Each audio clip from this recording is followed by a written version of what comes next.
दोस्तों, मैं नील जोधपुर से आज आपको कहानी सुनाऊंगा। राजा की हवेली में भयंकर भूत। राजा अपनी हवेली को छोड़कर दूर रहते थे, लेकिन यह बात किसी को नहीं पता थी कि उस हवेली में एक भूत रहता है। राजा हवेली में नहीं रहते थे, लेकिन गांव वाले उस हवेली के पास जाने से डरते थे। वह कहते थे कि हवेली ठीक नहीं है। गांव वाले नहीं जानते थे कि इस हवेली में भूत कैसे और कहां से आया। यह बात कोई नहीं जानता था, लेकिन यह हवेली बहुत समय से वीरान और खाली पड़ी थी। हो सकता है कि कोई भूत इसमें रहने आ गया हो। गांव वालों को इस बात का शक हुआ कि राजा की हवेली में भूत रहता है या राजा की हवेली ही भूतिया है। एक दिन एक आदमी अपने घर वापस आ रहा था। रात का समय था। तभी उसे राजा की हवेली के खिड़की के पास एक रोशनी दिखाई दी। ऐसा लग रहा था मानो कोई है।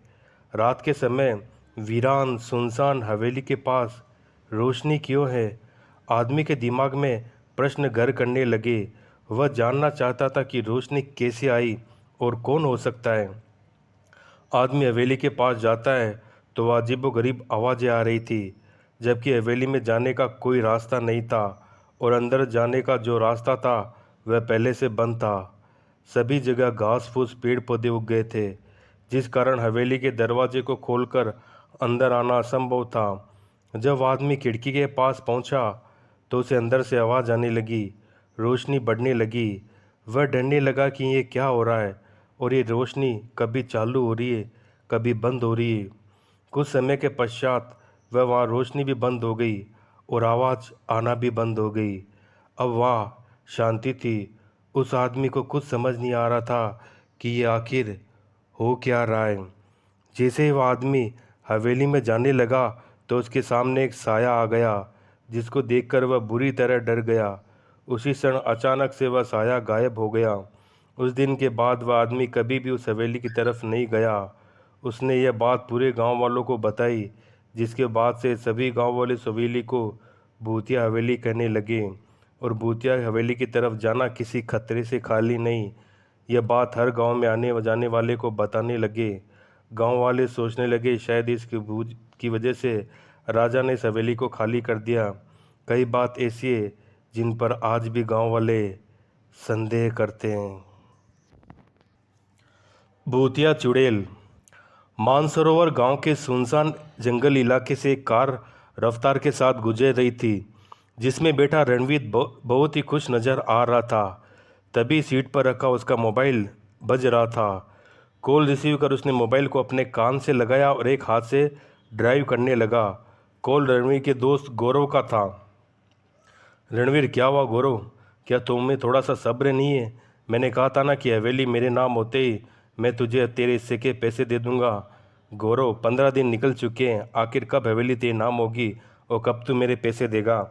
रणवीर, अरे भाई तो थोड़ा सब्र रख, देरी कोर्ट की तरफ से हो रही है, मेरी इसमें क्या गलती है? जैसे ही काम होता है मैं तुझे खुद इन्फॉर्म करूँगा। अब फ़ोन रखकर रणवीर ने जैसे ही कॉल काटी, अचानक उसकी कार बंद हो गई। रणवीर, अरे अब इसे क्या हुआ? कहकर रणवीर ने जैसे ही सामने देखा, उसके होश उड़ गए। कार गांव के पुराने खंडर के सामने खड़ी थी। मैं इस जगह कैसे आ गया? कहकर रणवीर ने कार स्टार्ट करने की कोशिश की, लेकिन कार स्टार्ट नहीं हुई। अरे ये क्या बकवास है? कहकर वो झुलझुलाता हुआ कार से बाहर निकलता है। मैं तो अपनी हवेली में जा रहा था, फिर इस खंडर के सामने कैसे पहुंच गया? उसके पीछे से एक भयानक आवाज़ सुनाई दी और उसने जैसे ही देखा, उसके होश उड़ गए। जब मौत आती है तो इंसान अपनी मौत तय की हुई जगह पर पहुंच ही जाता है। उसके सामने लाल साड़ी पहने उसकी बीवी स्वराग्नि, जो भूत बन चुकी थी, भयानक अवतार में खड़ी थी। उसकी आंखें तेज लाल अंगारों के जैसे चमक रही थी। उसके हाथों के नाखून किसी खूनी खंजर जैसे लंबे और पैने नजर आते, जिससे खून टपक टपक कर जमीन पर गिर रहा था। रणवीर, ये नहीं हो सकता। तुम वापस नहीं आ सकती। तुम वापस नहीं आ सकती। मैं वापस आ चुकी हूँ और तुझसे मिली धोखेबाजी का बदला तुझसे ज़रूर लूँगी। नहीं, रणवीर जोर से चिल्लाया। वहाँ से भागने के लिए एक तरफ मुड़ा। सवारंग ने उसे अपनी शक्ति से हवा में उठा लिया और फिर तेजी से उसको खंडर के अंदर पटक दिया। रणवीर चिल्लाया। जैसे ही जमीन पर गिरा, स्वरांग ने उसके सामने आ गई उसने उसकी गर्दन पकड़कर दूसरे हाथ से उसकी आंखों में अपने पेने नाखून मारे और उसको अंधा कर दिया। मुझे छोड़ दो, मुझे छोड़ दो, उसने कहा। स्वरांगनी ने कहा, ये तेरे किए की सजा है धोखेबाज। कहते हुए स्वरांगनी ने रणवीर की गर्दन पकड़कर पूरी पीछे तक घुमा दी और एक ही झटके में ख़त्म कर दिया। स्वरांगनी, अब मैं अपनी मौत का बदले लिए बिना नहीं जाऊंगी, उसको भी इसी खंडर में लाकर मारूंगी। स्वरांगनी वापस आ चुकी। कुछ देर बाद गुहो ने रणवीर को फिर से कॉल किया और उसका नंबर बंद आ रहा था। उस वक्त रात के 10:30 बज रहे थे। तभी गौरव की पत्नी आराध्या, क्या हुआ गौरव, तुम इतने परेशान क्यों लग रहे हो? इस रणवीर ने मुझसे एक डील की थी जिसके पैसे मुझे वो पिछले हफ्ते देने वाला था, लेकिन अब ये अपनी नीयत खराब कर रहा है और रोजाना आजकल कर रहा है। आराध्या, अब सो जाओ, उसे कल जाकर मिल लेना। कहकर आराध्या ने उसको गुड नाइट बोला और लैंप बंद करके सो गई। अचानक गौरव को एहसास हुआ किसी ने उसका हाथ पकड़ा है। उसने जैसे ही पलटकर देखा, सामने स्वरांगनी को भयंकर रूप में देखकर उसकी चीख निकल गई। अगले ही पल स्वरांगनी ने उसका गला पकड़ लिया और हंसते हुए बोली, मुझे मारकर मेरी हवेली के पैसे खाना चाहते थे ना? फिक्र मत करो, अब तुम्हारी भी मौत बहुत जल्दी होगी, बहुत ही जल्दी। सुनते ही गौरव डर कर जोर से चिल्लाया। फिर उसकी आवाज़ सुनकर आराध्या जाग उठी। आराध्या, क्या हुआ गौरव, तुम इतना डरे हुए क्यों लग रहे हो? ऐसा क्या देख लिया? सुनकर गौरव ने उसे कुछ नहीं कहा और अपना डर छिपाते हुए बोला, शायद कोई बुरा सपना देखा था। इतना कहकर उसने आगे कुछ नहीं सुना और चादर ढककर जल्दी से आंखें बंद कर सो गया। उसने अपने डर को छिपाने का प्रयास किया, लेकिन अभी भी उसकी कंपकपी बंधी हुई थी। आराध्या इस बात को देखकर हैरान थी। उस रात के बाद से गौरव की जिंदगी नरक बन चुकी थी। रात के समय उसे कहीं ना कहीं स्वरांगिनी की आत्मा नजर आने लगी। वो इसी तरह डर जाता और चीखें मारता था, लेकिन आराध्या के पूछने पर वो कुछ नहीं बताता था। एक रात ऐसे ही गौरव चादर से खुद को पूरी तरह ढककर कांप रहा था और सोने की कोशिश कर रहा था। आराध्या इस बात से परेशान थी और जानना चाहती थी गौरव इतना डरा हुआ क्यों रहने लगा है।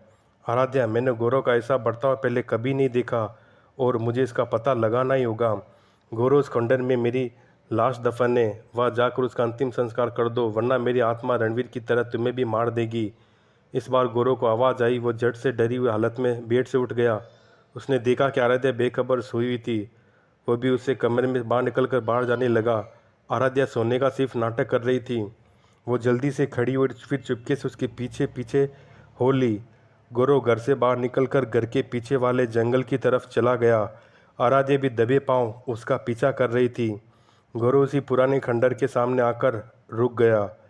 गौरव, सरंगनी खाओ तुम, मैं तुम्हारा अंतिम संस्कार करके तुम्हें मुक्ति दिलाऊंगा। इतना कहते वहाँ पर तेज तेज हवाएं चलने लगी। एक झोंके ने गौरव को हवा में उठाया और उसको खंडर में ले जाकर पटक पटक कर मारा। गौरव उसको आवाज़ लगाते आराध्या भी खंडर के अंदर तक पहुंची। उसको देखकर गौरव चौंक गया। बोला, तुम यहाँ कैसे पहुंची? यहाँ खतरा है। Gaurav, please tell me what's wrong with you, और तुम यहाँ क्यों आए हो? अब गौरव ने उससे कुछ भी छिपाना ठीक नहीं समझा। रणवीर और मैं बचपन से ही बहुत अच्छे दोस्त थे और गांव के सबसे अमीर ठाकुर की एक लड़की थी स्वरांगनी, जिसके नाम गांव की सबसे बड़ी हवेली थी। मैं और रणवीर चाहते थे कि स्वरांगनी को अपने प्यार में फंसा कर हवेली अपने नाम कर ले, लेकिन उससे शादी एक ही कर सकता था। इसलिए मैंने फैसला किया कि शादी रणवीर करेगा। हवेली नाम करवाने के बाद उस जायदाद का आधा आधा बंटवारा किया जाएगा। कितनी गंदी सोच ही तुम्हारी। आगे क्या हुआ?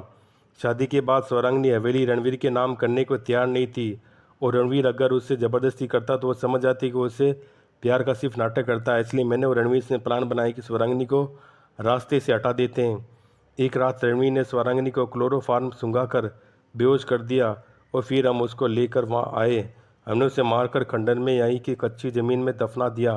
अगली सुबह रणवीर ने झूठी रिपोर्ट पुलिस में लिखवाई कि स्वरांगनी अपने किसी आशिक के साथ मुझे छोड़कर भाग गई और अब कुछ दिन बाद वह हवेली उसके नाम हो जाती और मुझे मेरे हिस्से के पैसे मिल जाते हैं। लेकिन पता नहीं मरने के बाद भी स्वरांगनी वापस कैसे आ गई और वह कह रही थी कि उसने रणवीर को मार दिया, अब मुझे भी नहीं छोड़ेगी अगर मैंने उसका अंतिम संस्कार नहीं किया तो। सुनकर आराध्या डर गई और बोली, बताओ उसकी लाश कहाँ पर दफन है, हम उसका अंतिम संस्कार करवा देंगे। गौरव कुछ बोलते ही इससे पहले उसके सामने स्वरांगनी खड़ी नजर आई, जिसको देखकर दोनों बेहद डर गए। ये सब मैंने तुम्हें यहाँ लाने के लिए बोला था, बाकी तो ये बात अपने मुंह से पत्नी को बता दे, सिर्फ इसलिए अब तक कि तुझे जिंदा रखा, शिवरांगिनी, तुम्हारे साथ गलत हुआ, मैं तुम्हारी सच्चाई सबके सामने लाकर रहूंगी। प्लीज़ गौरव को माफ़ कर दो, नहीं इसकी मौत तो अब तय। कहते शिवरांगिनी ने गौरव की गर्दन पकड़ी, एक बार फिर दीवार पर फेंक कर मारा। अगले पल उसने गौरव का हाथ पकड़ कर घर घर की दीवार पर लगे पुराने से खूंटे पर टांग दिया। यह खूंटा गौरव के सीने के आर पार हो गया और वो उसी पर टंग कर रह गया।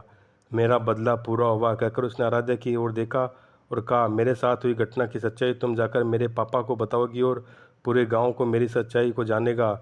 इस हवेली पर किसी और की गंदे नज़र पड़े ये मैं नहीं चाहती। इसलिए पापा से कहना उस हवेली में गांव के बच्चों के लिए स्कूल खोला जाए।